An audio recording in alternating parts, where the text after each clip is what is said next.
जंगल जंगल फिर बात चली। All India Radio presents Fabulous Fables of India. Shh, strictly for kids and the young at heart. जंगल जंगल फिर बात चली में आज हम जो कहानी आपको सुना रहे हैं वो कहानी है डाकू अंगुलीमाल। ये कथा सुना रही हैं राज्यश्री बैनर्जी।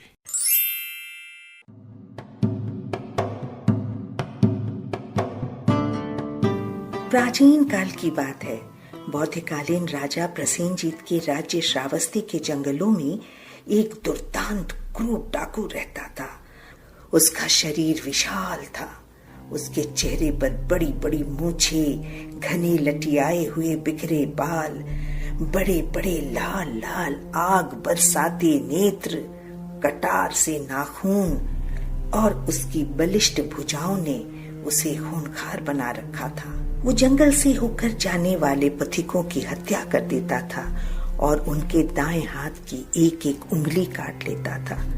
उन काटी गई उंगलियों की माला बनाकर वो पहनता था, इसलिए उसका नाम अंगुलीमाल पड़ गया था।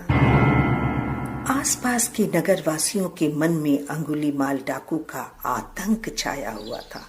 महाराजा प्रसेनजीत भी उसको वश में नहीं कर पाए थे। उसी जंगल के निकट सोनापुर नाम का एक गांव था। उस गांव के लोग बहुत अच्छे थे, लेकिन उनके मन में हर पल एक डर की लहर दौड़ती रहती थी। अंगुलीमाल के भय से सूरज ढलते ही पूरे गांव में सन्नाटा छा जाता था और सुबह से पहले कोई भी घर के बाहर कदम भी नहीं रखता था। गांव के लोग परेशान थे कि कैसे इस डाकू के आतंक से छुटकारा मिले। एक दिन महात्मा बुद्ध उस गांव में आए। गांव के लोग महात्मा बुद्ध को अपने बीच पाकर अभिभूत थे। उनके उपदेश को सुनने आसपास के गांव के लोग भी आते थे। धर्मोपदेश के समय बुद्ध को ये अनुभव हुआ कि गांव के लोग कुछ सहमे से हैं। उनका ध्यान उपदेश को सुनते समय उनकी ओर ना होकर अन्य ओर विचलित होता रहता है। बुद्ध ने उन लोगों से इसका कारण पूछा तो गांव वालों ने डरते डरते अंगुलीमाल के आतंक का पूरा किस्सा उन्हें सुनाया। उन्होंने ये भी बताया कि अंगुलीमाल ने अब तक 999 उंगलियां अपनी माला में गूंथ ली है। माला में 1000 उंगलियों के गूंथने की उसकी प्रतिज्ञा है, जिसमें प्रत्येक उंगली अलग अलग मनुष्य की होनी चाहिए। यह सुनकर अगले ही दिन महात्मा बुद्ध बिना किसी से कुछ कहे निकल पड़े। सभी ने उन्हें सावधान किया, हे महात्मा, उस ओर अंगुलीमाल रहता है, उधर आप मत जाइए। महात्मा बोले, मुझे रोको मत, मुझे जाना ही होगा। ये कहकर अकेले ही घने बिहड़ की ओर वो चल पड़े। रास्ते में जहां जंगल घना हो गया और अंधेरा छाने लगा, तभी बुद्ध को दूर खड़ा एक पहाड़ सा विकराल व्यक्ति अंगुलीमाल दिखा, जो एकटक महात्मा बुद्ध को देख रहा था। महात्मा बुद्ध के सहज चलने की गति को देखकर अंगुलीमाल अचंभित हुआ। उसने सोचा, अरे कोई भूले भटके ही इधर आता है, वो भी चौकन्ना भयभीत सा। पर इस पथिक में तो तनिक भी भय के चिन्ह नहीं दिखाई देते हैं। वो बोला, ए पथिक, रुको। भगवान बुद्ध मौन धारण कर चलते रहे। अंगुलीमाल बड़बड़ाया, अरे ये तो एक सन्यासी है, इसके साथ एक आभा मंडल सी है, इसके मुख पर शांति के भाव झलक रहे हैं। ये कोई सामान्य मनुष्य नहीं लग रहा है। उसने जोर से कहा, ठहरो, तुम आगे नहीं जा सकते हो। फिर भी बुद्ध आगे बढ़ते रहे, अविचलित मुस्कुराते हुए। तू नहीं मानता तो ठहर, मैं अभी तुझे मारता हूं। ये कहकर अंगुलीमाल खाड़ लेकर सन्यासी को मारने दौड़ा, लेकिन ये देखकर वो आश्चर्य में पड़ गया कि जितना ही वो सन्यासी की ओर दौड़ रहा है, सन्यासी से उसकी दूरी कम नहीं हो रही थी। अंगुलीमाल सोचने लगा, मैं दौड़ते हुए हाथी घोड़े रथ को पकड़ लेता हूं, पर इस सन्यासी को नहीं पकड़ पा रहा हूं। वो क्रोधित हो उठा। ए सन्यासी, रुक, तू कहां भाग रहा है? महात्मा बुद्ध बोले, मैं कहां भाग रहा हूं? मैंने तो वर्षों पहले भागना छोड़ दिया है। अब मैं पूर्णतः स्थिर हूं। भाग तो तुम रहे हो। तुम अपने अंदर झांक कर देखो, तुम्हारा मन 24 घड़ी भाग रहा है। क्या तुझे मुझसे भय नहीं लग रहा है? अंगुलीमाल ने प्रश्न किया। इस पर महात्मा बुद्ध ने उत्तर दिया कि मुझे तुमसे किस बात का भय? तुम भी तो एक मनुष्य ही हो। देखो, मैंने कितने लोगों को मारकर उनकी उंगलियों की माला पहन रखी है। अभी भी तुझे डर नहीं लग रहा है?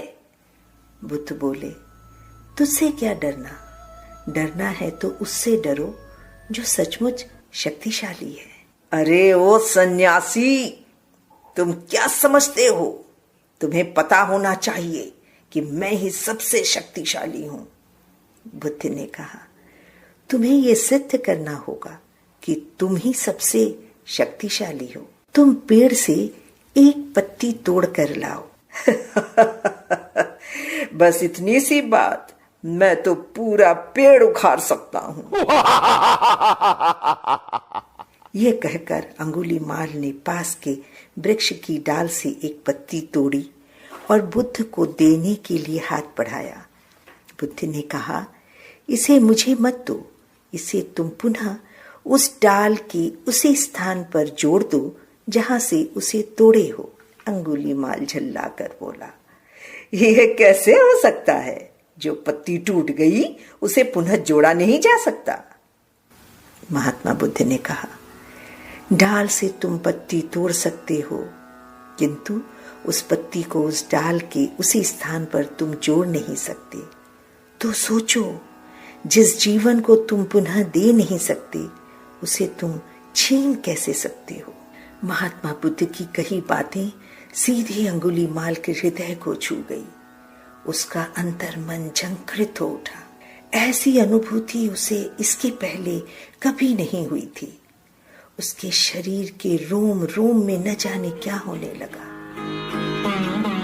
मानो किसी ने सारी हिंसा उसके अंदर से खींच ली हो। उसका शीश महात्मा बुद्ध के चरणों पर झुक गया। उसके मुंह से सहसा फूट पड़ा, हे महात्मा, मुझे क्षमा कर दीजिए। मुझे अपनी शरण में ले ले और शिष्य बना ले। करुणावान महात्मा बुद्ध ने उसे अपना शिष्य बना लिया। आगे चलकर यही अंगुलीमाल एक बहुत बड़ा साधु बन गया।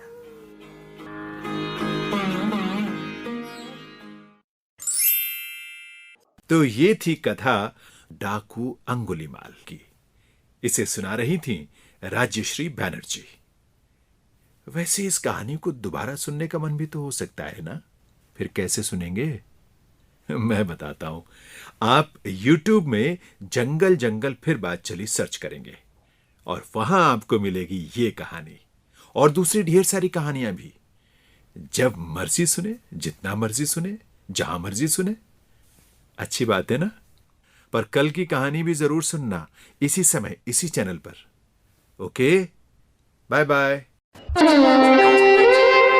A presentation of the Central English and Hindi Features units for our External Services Division. This broadcast came to you from the Delhi station of All India Radio.